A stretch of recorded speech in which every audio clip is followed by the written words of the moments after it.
Good evening, everybody. Thanks so much for joining us tonight. Let's see. My name's Christy. I'm part of the Student Doctor Network team here. Really appreciate you guys all taking some time with us this evening. We have a great panel of veterinarians and vet students who are here to answer your questions about veterinary medicine, vet school, practicing after graduation, and anything else related you might want to pick their brains about. Throughout the webinar, if you want to submit a question, there is a question box to the right side of your screen in your control panel. And you can submit them there, and then we will get to all of those as time allows. We'll start off. We'll have our panelists introduce themselves. And Kristen, we'll start with you.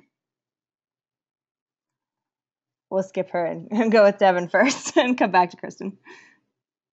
Hey, I'm here. Sorry. Oh, you are? Okay. Hey, Christy, I'm here. Yeah, sorry, I'm having some computer trouble. That's all right. Yeah, I can go ahead and introduce myself. My name's Kristin Armstrong. I'm a second-year vet student at the University of Missouri. I'm originally from Nashville, and I started my journey in vet med when I was about 14. And I started working at a vet clinic as just a kennel assistant, and I eventually started working as a veterinary assistant, and I spent 4 years in a general practice and then 6 months in an emergency referral situation before attending vet school. So I'm really excited to answer your questions tonight. All right, my name's Devin. I am going to, I'm a fourth-year vet student at University College Dublin in Ireland, and I am a non-traditional vet student because I finished undergrad in 2003, then worked for 7 years, and then went back to vet school. So I took the prereqs later on because my first degree was in graphic design and photography, so a bit different. I guess I can, speak a bit more to going to veterinary college in Europe and being more of a non-traditional vet student. So that's about it. There you are. Oh, good. Okay, yay, PowerPoint. Awesome. All right, Melissa.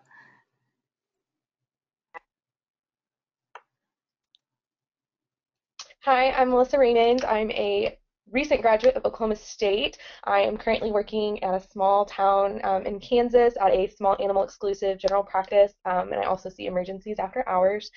Can answer any questions of what it was like in school, finding a job, anything like that. So I look forward to all of your questions.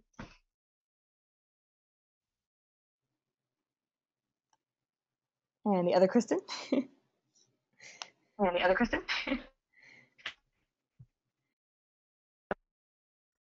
Oh, Kristen number 2. Hi, so I'm Kristen Eden. I got my DVM from Virginia, Maryland in 2010, and then I did a residency in anatomic pathology at Texas A&M after that and passed boards in 2013, and I'm currently working on my PhD in a research fellowship back in Virginia. I just couldn't take the heat in Texas anymore, had to go back. But my particular interest is the questions revolving around alternative careers in vet med, or if anyone's interested in specializing, things like that. So I think this webinar is awesome. I'm excited to be here. All right, and Kat. I graduated 3 years ago from the University of Tennessee. I'm currently a small clinic owner. I see small animals and exotics. I don't do after-hours emergencies. I recently did work for corporate medicine before starting my own practice this year. I will be able to answer pretty much any question on, basics on how to get into vet school, what to do after vet school, and what it's like to start your own business. I also teach vet techs certain skills like anesthesia.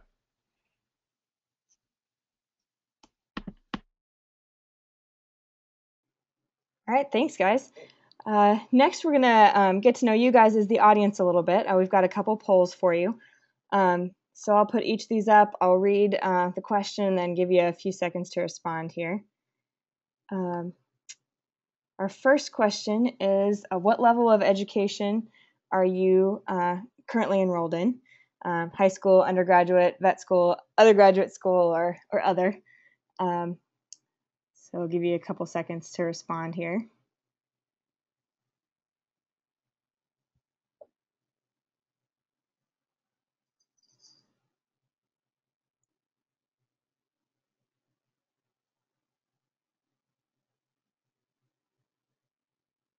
All right.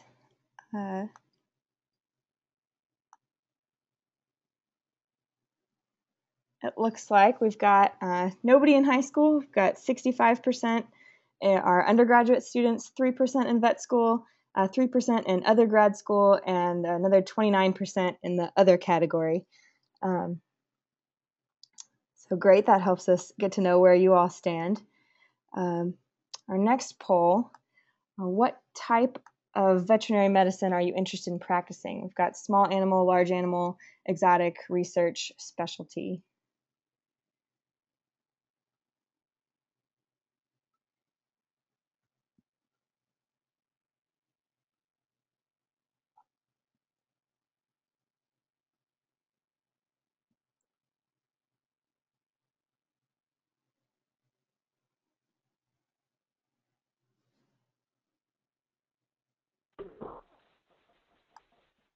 All right, we've got a pretty good spread here, and I think this is one you could answer more than one to, so it's not gonna add it's gonna add up to more than 100%. But 60% say small animal, 30% large animal, 33% exotic animal, 23% research, and 23% specialty.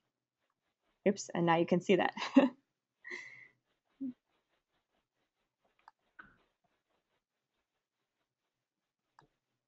And then our last question. Have you applied to vet school yet? Either not yet, if you've applied, or applied 1, 2, or 3 times, or if you're currently accepted or enrolled.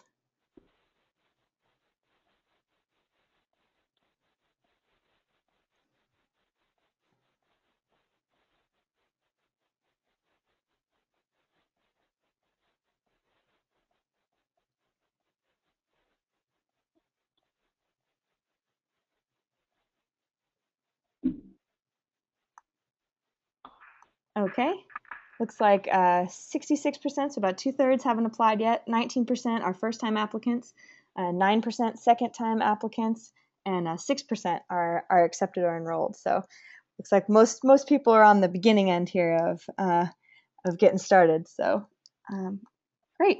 Well, we'll get started now with your questions. And panelists, I will let you guys kind of take these as they come. You can divvy them up amongst themselves. Our first question is, what undergrad major should I choose if I want to pursue vet school?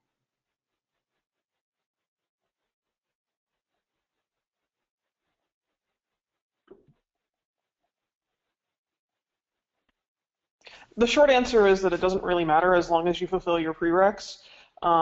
I would always recommend that you do whatever interests you most because you want to do well in your classes and you're going to do better if you're more interested.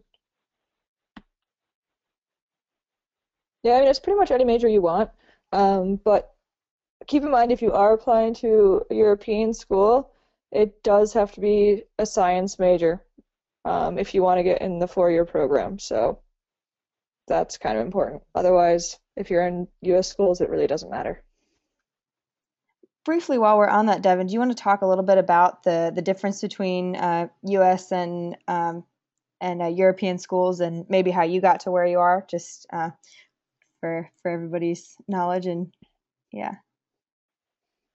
Well, I mean, the difference is small, but it's also huge. So I guess that could be many different topics. But the reason I am over here is because being a non-traditional student, I had a lot of different prereqs I had to take, and I ended up going kind of a different route, and had a few prereqs done and decided to apply to their 5-year program over here, and just on a whim got in. So I got lucky there, because some of the schools tend to look at GPA, but then they also look at the entire applicant, whereas a lot of the U.S. schools don't factor in the entire applicant and the GPA.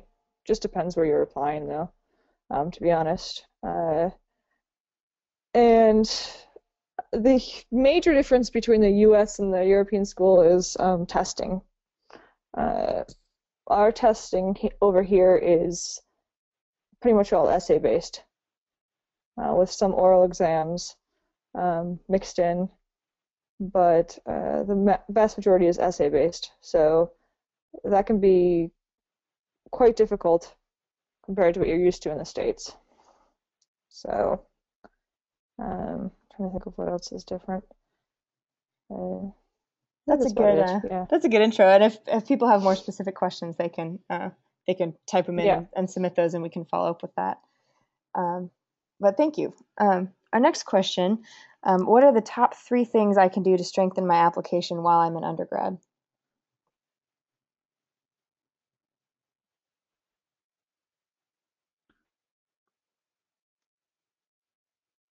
I think that getting experience is probably the number one thing, and not just getting experience in one area, but really getting diverse experience. One, it'll help you kind of figure out more where your interests lie, and two, it will, I mean, experience is one thing most, if not every vet school looks for. Also get good grades. And don't forget to have fun. Don't burn yourself out in undergrad worrying about getting into vet school, because then when you get to vet school, man, you're really going to get burned out.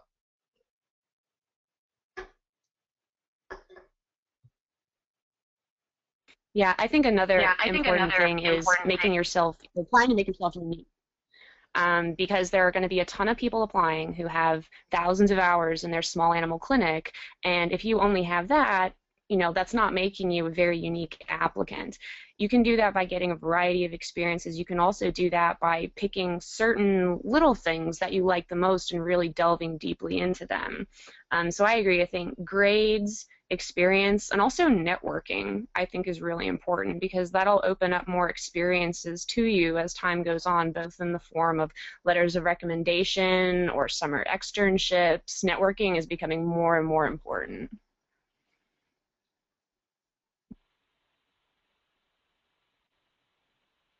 I also think it's kind of important to have something that sets you apart from other applicants, as far as even having extracurricular activities that have nothing at all to do with animals, or I don't know, like being involved in marathons, or being involved in, volunteering in another way, something like that, something that would set you apart from the other applicants, and being able to talk to that, being dedicated to something other than that, and showing that you have dedication and you can, train for something or do something else, and you are a well-rounded person, so you can, I guess, kind of talk to your clients, and you can interact with people too, because part of being a vet is interacting with people. So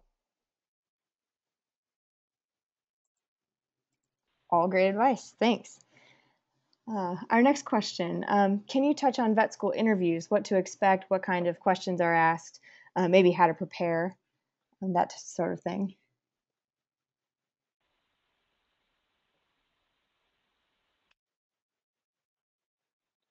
Every vet school has different interviews. The best thing to do is to kind of find out what kinds of interviews each vet school does. For instance, I think Virginia, Maryland does MMI. Some places don't do interviews at all.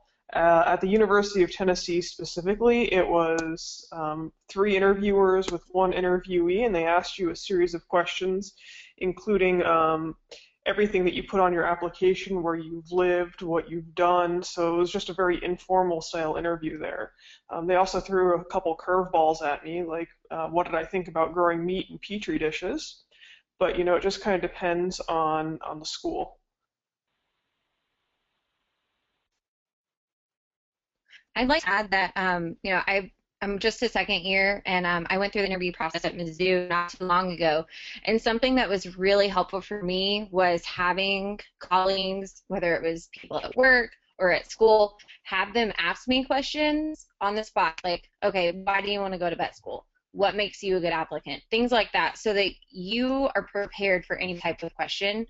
And really make sure you, big thing was eye contact. Make sure when you're talking to your panel that you're looking at your, panelists in the eye, and they know that you're directing your answer to them, and it portrays confidence. And something else that I found really helpful, guys, if you're not a member of the Student Doctor Network, I really encourage it, because on the website there are past questions from interviews from almost all the schools, except for those few that make you sign something saying I will not, release interview questions.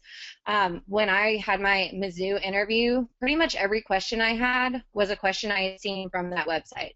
So that was a great way for me to be mentally prepared for what they were going to ask me.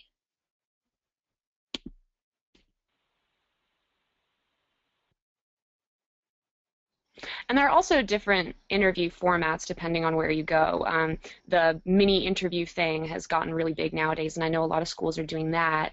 My alma mater recently switched to doing that. When I applied, and I know some schools still do this, is they do a hot-cold interview. The hot portion consisting of a bunch of people in the room, and they all have your resume in your hand, and they will ask you questions. And it is very stressful. It's very nerve-wracking. And then the cold interview is somebody who has not seen your resume, they know absolutely nothing about you, and you basically just sit down and talk about whatever. So they get a view of you as a person, not you as a resume. I don't know if anyone here can speak to the multiple mini interview format. I've heard good and bad things about it. A lot of people tend to get really flustered because you have to jump around and you're thinking a lot.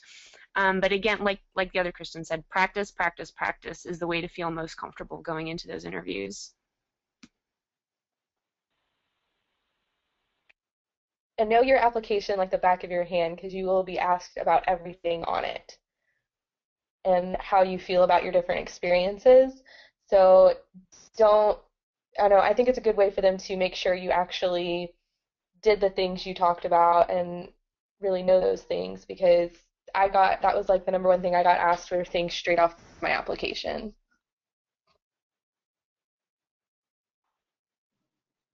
Thanks, guys. Let's see, our next question. This person says, I'm nervous about the cost of school. How are you paying, or how did you pay for school? And have you found it a challenge to repay loans?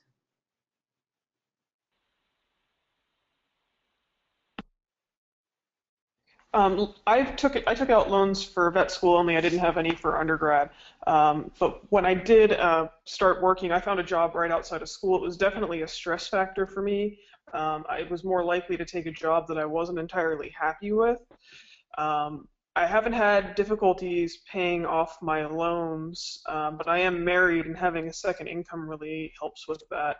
And when I was recently on disability, they did go into forbearance, so that was kind of a nice thing for me.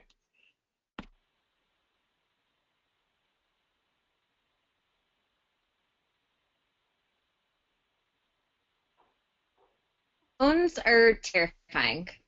We just did our loan disbursement, and it's scary every time I look at my loan balance on Sally Mae. But I'm also married, and we make a budget every year school starts, and we stick to the. I am going to do everything in my power to make sure I keep my loan balance as low as possible. I really encourage you guys to, be mindful of what schools you're applying to, because there are some schools that are cheaper than others.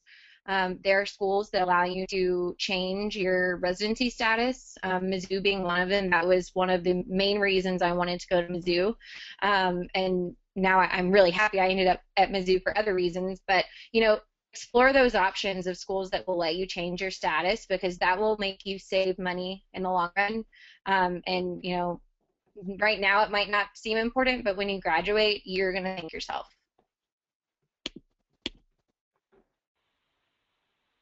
Yeah, I mean, I think loans are always doable. you're not going to be stricken with poverty for the rest of your life, even if you take out a large amount of loans, as long as you get a reasonably well-paying job. That being said, you're never going to be rich, and you cannot live at a higher pay bracket than the one you're actually in. It is something that, again, as people have said, really needs to be taken into consideration with what schools you're applying to. I always encourage people, apply in-state at all costs, unless you absolutely could not stand it there. So long story short, yes, it is something that is very important, but you're not going to be living off the street in a cardboard box. So it's all about balance and not living beyond your means. If all else fails, you can move to Saudi Arabia and be a camel vet for the government. They'll put you up in house, and the thing is, you won't be able to drive or do anything. You won't be able to drink alcohol. You'll be stuck there, but you'll make about $200,000 a year. So just think about that. Pay off your loans in no time. That sounds like a great Something plan. I'd like to add to the other it was cheaper for me to go out of state than it was to stay in state. So yes, I completely agree with Kristen. Like for the most part, staying in state is going to keep your loans down. But there are a couple of schools that are more expensive by being in state versus if you were to go to an out of state school. And with that said, it most cases is more difficult to get into an out of state school. But it was worth it to me because I'm probably saving about $15,000, which is not a whole lot considering how big my balance is going to be, but in the long run, it will make the difference. I just wanted to touch on something really quick that someone else brought up. There are a lot of programs out there right now for loan forgiveness, pay as you go. There's a whole bunch of them out there right now, and if you are going to be responsible about it, I wouldn't depend on those. They're nice to have in theory, but government will change its laws so many times that you probably want to not depend on it, but have it as a backup if you need it.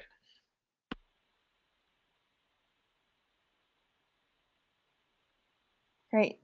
You guys have a lot of wisdom to share. All right, our next question.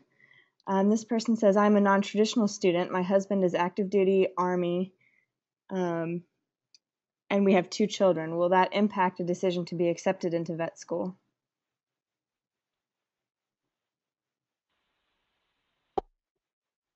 I don't think it would impact getting accepted into vet school. However, I think it could affect how you handle vet school.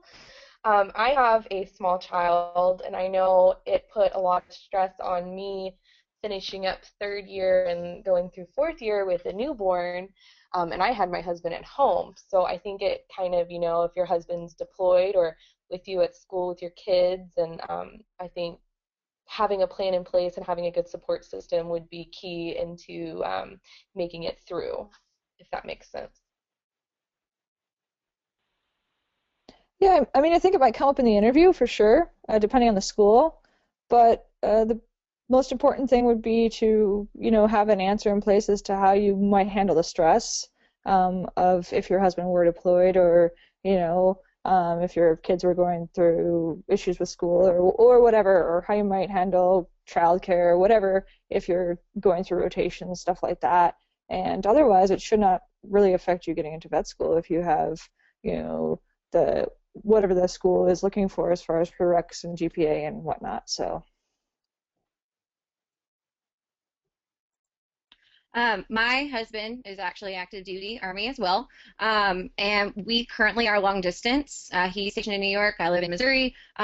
He's been in the Army almost 4 years, and we are making it work. Granted, we don't have kids, so that's a whole nother ball game. But I think the big thing about being in vet school, even if he were living here, is like us communicating and him understanding that, hey, vet school is really stressful.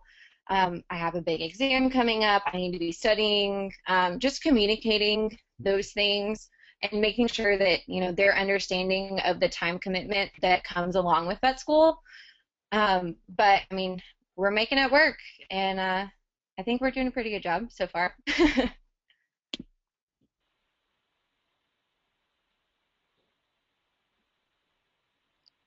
All right, our next question. I worked as a vet assistant from 2001 to 2004. Can I count that on an application as anything? Absolutely. Absolutely.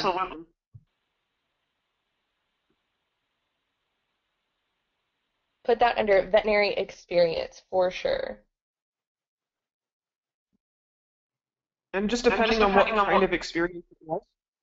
Like if it's a small animal or a large animal, just make sure to put your hours where they belong. But yeah, you can certainly count that as veterinary experience. Great, I answered that one quick. Let's see. When do we start the application process for vet school?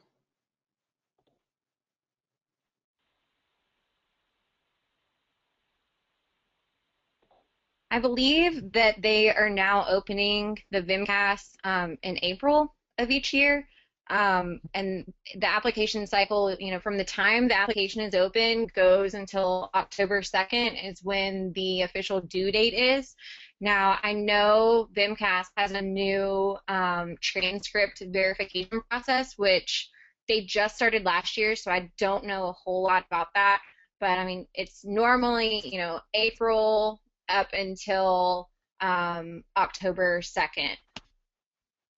And that would be to matriculate of the next year. So you would, have your application submitted by the fall, and then most vet schools will do if they interview, they'll do interviews in the spring, and then they let you know something. They have to let you know something by April 15th, and then most schools start that next August. Thanks, Kristen. And I think probably if you stay tuned on pay attention to the SDN forums, people are pretty up on talking about what's happening at any given point in the cycle, and that can help you kind of learn the process as well. Next question. Do you have any advice for writing a personal statement?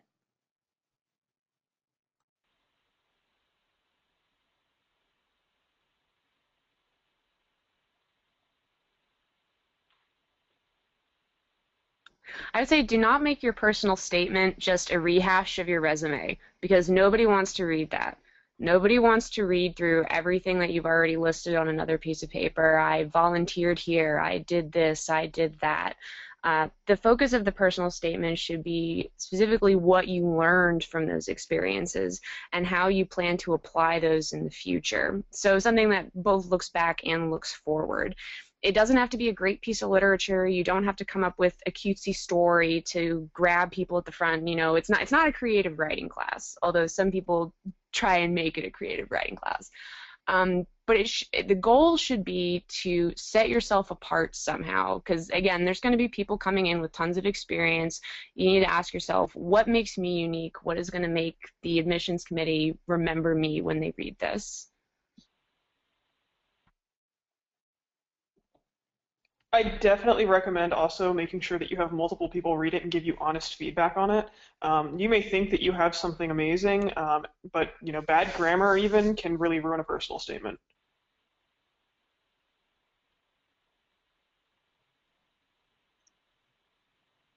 Very good. When I was writing my personal statement,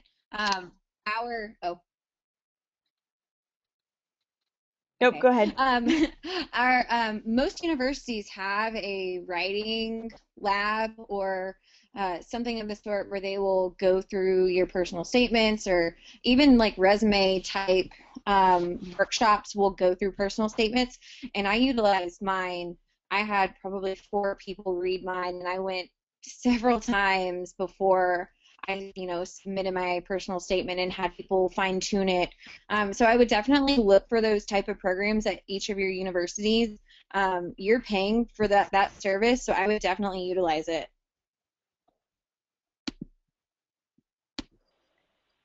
Thanks. All right, our next question. Which areas of veterinary medicine do you think will be growing the fastest in the future?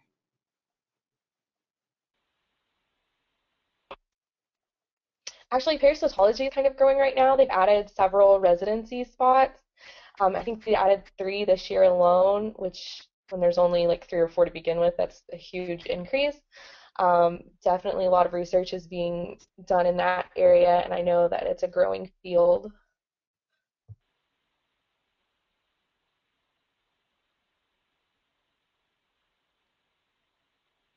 Yeah, I think as veterinary medicine gets further and further along and we learn more and more things, there is going to be increased specialization. And that doesn't necessarily mean within the confines of residency or internships. I think it's eventually going to get to a point, and it may already be approaching that point, where it's almost impossible to remember everything. We're trained as jacks of all trades, but as we learn more about these diseases, more treatments, better treatments, it's almost starting to get too much. So I agree. I think specialties, whether formal or informal, are going to start becoming more and more common. Back in about the mid-2000s, the figures for new graduates entering into internships and residencies was about, I don't know, maybe 20%. As of a couple years ago, it's up to almost 40%. So admittedly, you know, the people doing internships aren't necessarily specializing, but they're pursuing additional training. So I think that that's the direction that the field's going to go.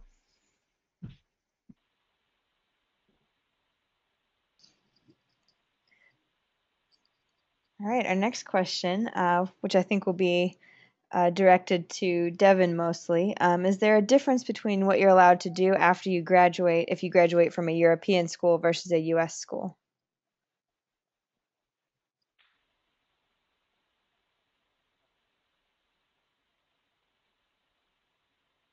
No. Not at all. There's no difference at all. The most important thing if you're looking at a European school is obviously if you want to go practice back in the U.S. is to make sure it's obviously AVMA accredited. But there's no difference at all if you're applying to an AVMA accredited veterinary school. You will be able to do the same things. Your letters behind your name will be different, but you are still a veterinarian. Just all in one the same. So there's really no difference at all. Great, thanks. This one is for Kristen Eden. What kind of research are you involved with, and how does veterinary school, how did your veterinary school studies help you with your research? Well, my research right now it's kind of a mix because I work in a lab that is very heavily computational. They do a lot of immunologic modeling, and I'm kind of the bio person who helps them out with that type of stuff. We're focused on modeling inflammatory bowel disease, and which of course is important in both humans and animals, so there's some nice One Health crossover there. I think while the clinical skills I learned in veterinary medicine were not applicable, I mean, I came in and I had to learn how to do, you know, how to gavage mice and how to do IP injections. And my PI, who was trained, he's a veterinarian as well, who was trained in Europe, goes, "What do you mean you didn't learn how to gavage mice in vet school?" And I said, "I don't know. They don't teach us that in the U.S. schools." But the critical thinking and the diagnostic capabilities are very, very translational, and they're not just limited to when the dog comes into your clinic sick. You can apply it to almost every problem you have, and that includes research problems, and say, why is this molecule affecting that one? What's a possible mechanism? How can I connect these two? How can I go from point A to point F? Because that's really what you're doing as a diagnostician anyway. You're just trying to follow the pattern. So I do think it was helpful in that regard, absolutely. Thanks, Kristen. Next, is being a TA, teacher's assistant, something that is necessary to set you apart on your application?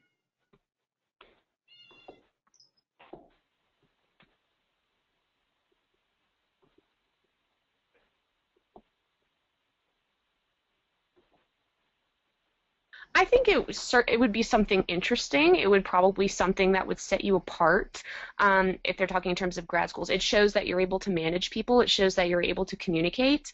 And as a veterinarian, that's a very important thing to be able to do because you're going to be talking to clients all the time. And sometimes you have to step back a little bit. You can't talk to your clients like you would other veterinarians. You have to water it down a little bit, make it more accessible, and teach, essentially. So I think having that experience as a TA would be very helpful. It's by no means necessary, but it would probably be a feather in your cap on your application.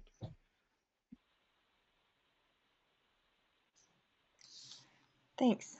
Let's see, our next question. This is for Devin again. Why is it 5 years instead of 4 years in the UK? It's not. There's two different types of programs, and it depends what school you go to. There is a 4-year and a 5-year program at the University College Dublin, and quite a few colleges have the same thing.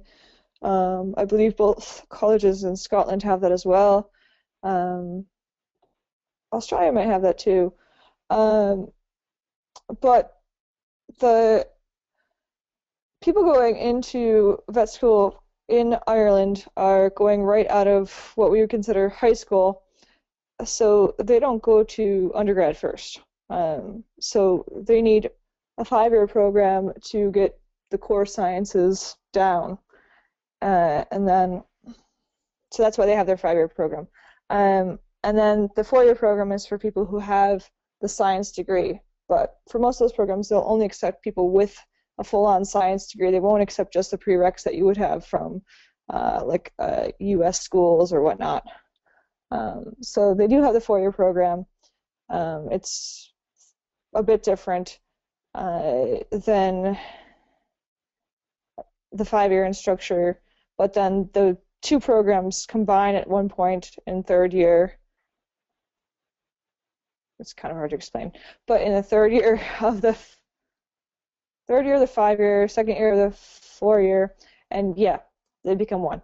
And yeah, so they do have a 4-year program available to people from the U.S. if you do have a science degree, if that makes any sense at all. Yep, I think you clarified that. Thanks. Okay, next question. Which was harder, undergrad or vet school, and what is vet school like on a day-to-day basis? What is your day like?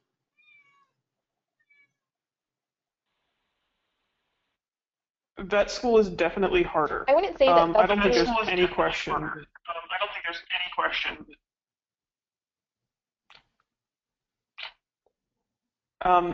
Personally, I thought, at Tennessee we had classes for the first 3 years. So we were typically in class from 8 to noon, and then we had labs in the afternoons. And then our 4th year we went on rotations. I thought, it was pretty basic, like lecture type material the first few years, but there's a lot of it. So even though the material itself may not be that much harder, there's so much volume that it's hard to take it all in. And 4th year rotations, it's a lot of hands-on learning.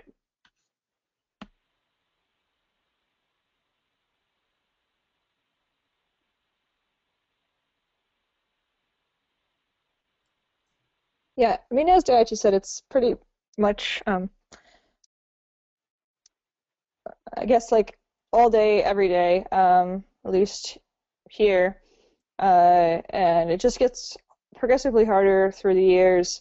We're in class pretty much 8 to 5 or 6 o'clock every day with lectures and labs, and then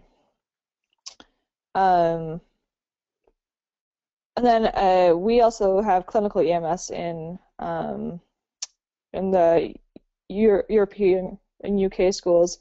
So you also have to do preclinical EMS in first and 2nd year, depending on what program you're in, and then clinical EMS in 3rd and 4th year, which is 24 weeks for clinical EMS, and that you have to do on all your breaks. So it's quite a bit different. So it's quite intense, vet school is, and it can be quite stressful at times, especially around exam time. So day to day, I don't know, study and go to class and study some more, and then go to the bar.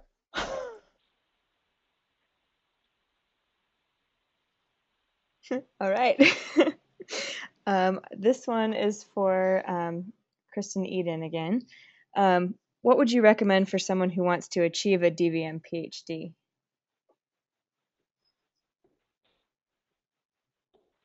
I think it kind of depends on what order you do them in. There are the combined DVM PhD programs, and I can't speak specifically to them because I obviously did mine after.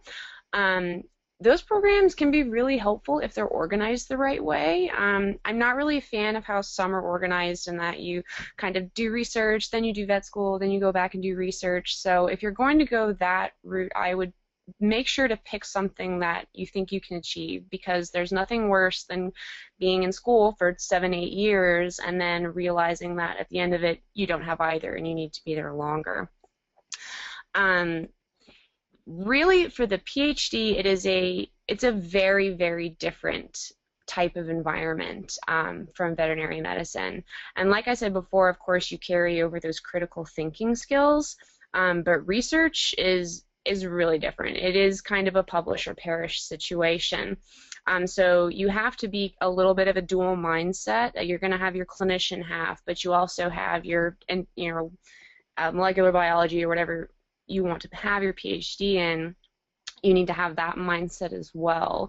I think there are a lot of opportunities for DVM PhDs. The problem is there often isn't money to support them. I'm hoping that will grow, because it's one of those things where there is definitely a want. People want to have veterinarians in research, but right now there isn't a need. There are not positions being, advertised everywhere. It's a really tough route if you want to go down it, but I think you can get some really neat opportunities.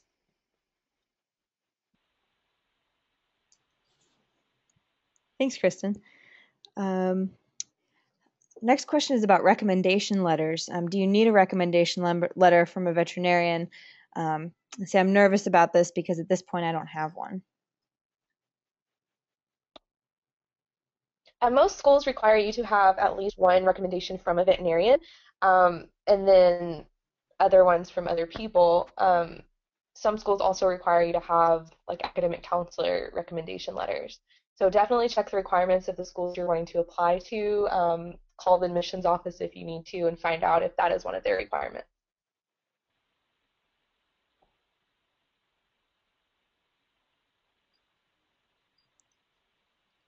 All right. This next one's about volunteer hours. What if you do not have a lot of volunteer hours? Will my chances of getting into vet school be low? Not if you make up for it in other areas. Because for me, for example, I had perhaps, I don't know, 200, maybe 300 at most. I basically volunteered in a clinic for a summer just to say that I had. Now that I'm done with vet school, I can admit that. They can't take my grade away, so I'm happy. But I made up for it in that I was very research heavy all through undergrad. I had thousands of hours of research, and a lot of it animal related. So it's not the end of the world if you don't have a lot of clinical experience, as long as you pursue, again, relevant ways to make yourself stand out and to prove that even without this volunteer clinical experience, you can still contribute to the field as a veterinarian, perhaps in a different light, or that you're willing to pursue more clinical experience while you're in vet school. So there are ways around it. It's not the end of the world. Although it does make things harder, I will say that.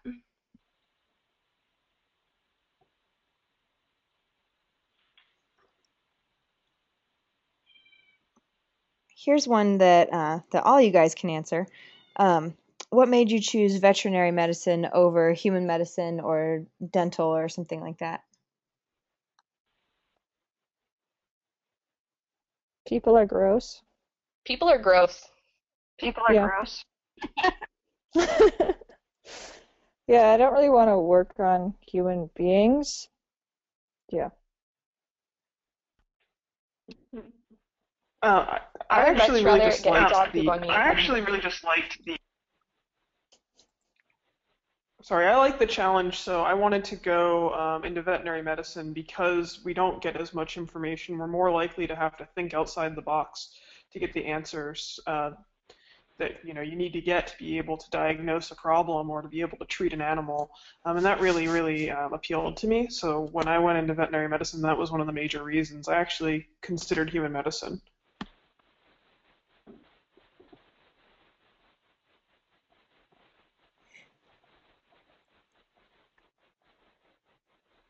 All I right. think for me also it was the variety. That was huge.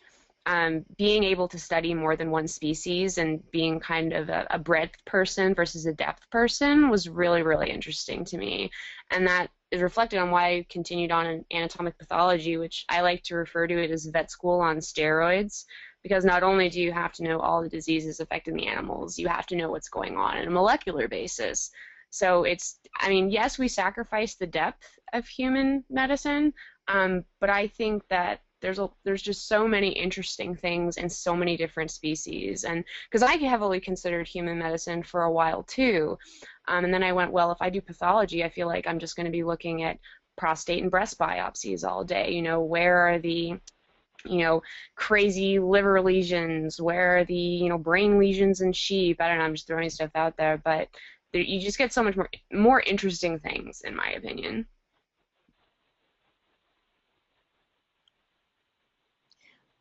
All right, we're starting to run. Me, it Oh, go was, ahead. after working in a general practice for a while. Oh, go ahead, Christy. No, finish up. Go ahead. Okay. I really enjoyed that the doctors I worked with, not only did they get to do surgery, but they did dentals. They, treated sick animals. We did preventative care. You get to do so much, but in human medicine, you end up having to decide, okay, do I want to be a surgeon? Do I want to be just a family practitioner? Do I want to be, all these things? But in vet med, by getting your DVM, if you go into a private practice, you can do a little bit of everything. And that satisfied my wanting of, to do everything.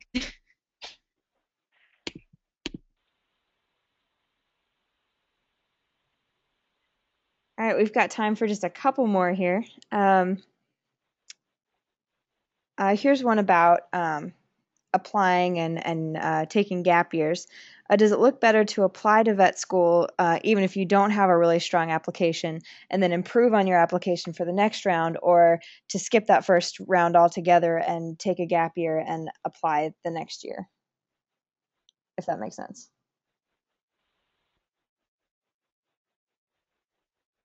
I would recommend, if you are not going to have a strong application, don't apply. You really don't want to spend money that you don't need to. That's my personal thought process with how much vet school costs in general. But if you have a strong application or you think you have a chance of getting in, then go ahead and apply. I don't think taking a gap year looks bad as long as you are doing something with it.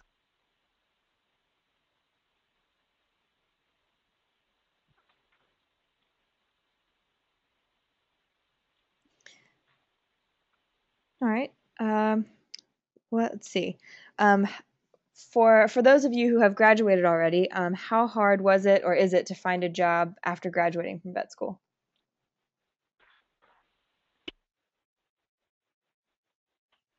I think it depends on how flexible you are. If you're open to relocating, things like that, you're going to have an easier time than if you're more rigid on where you want to work.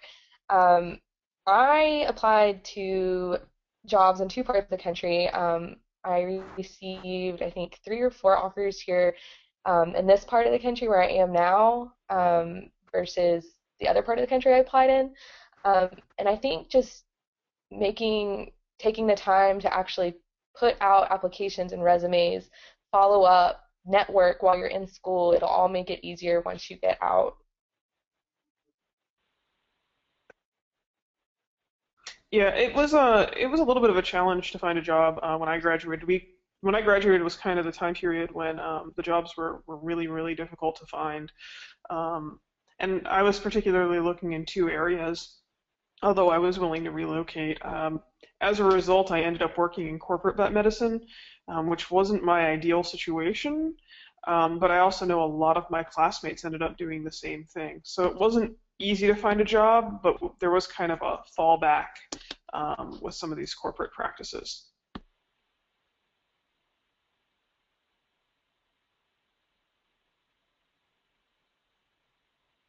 All right, our next one. What are some good resources, internet, books, etc., for understanding more about vet school and what it is like during vet school? Yeah.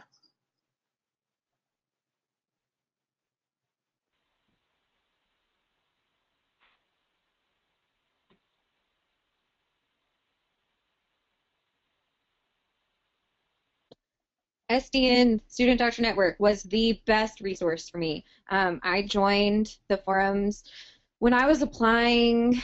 I don't even remember what year that was anymore.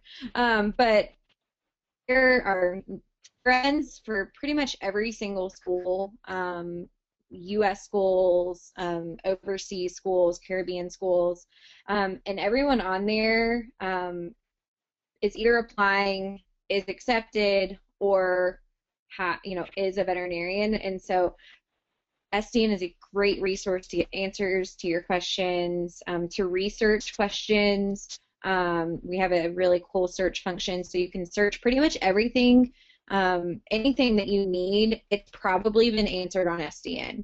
So I really encourage everyone attending the webinar to join SDN. It is a free service, and that hands down was the best reference for me.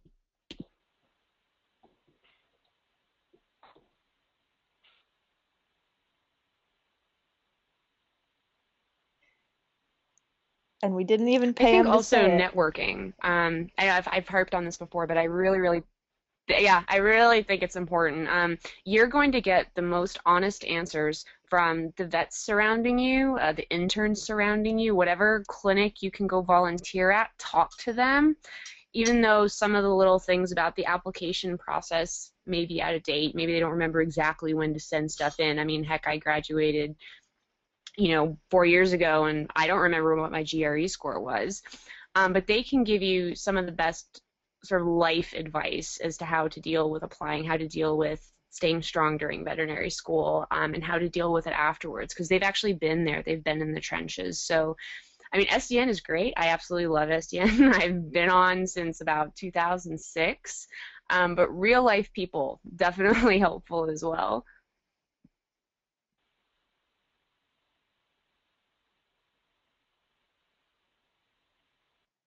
All right, we'll finish up with one more question.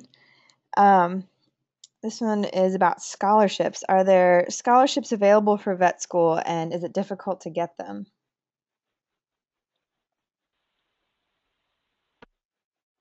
I can only speak to my school, obviously, because that's the only one I went to. There are scholarships available at Oklahoma State. It's an application process. It seemed like the same students would get all the scholarships every year. So I would say yes, it's hard to be one of those students. Mostly they were interest-based as well as need-based. And then the top, obviously, grades people were the ones that would get the most.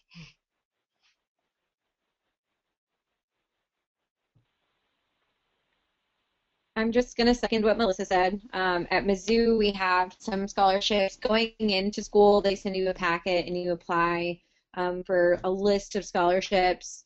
No one that I'm friends with ended up getting one. And then at the end of each year, we have like an awards banquet, and there was definitely a trend of the same people winning all the scholarships, and that was even up into the second year class.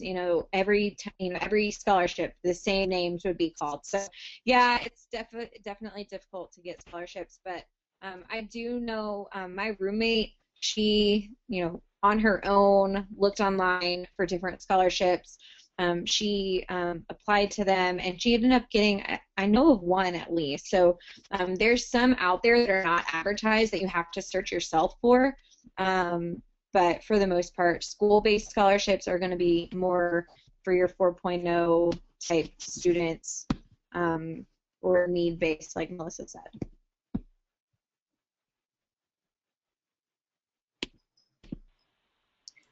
Well, thanks, panelists, for answering all those questions.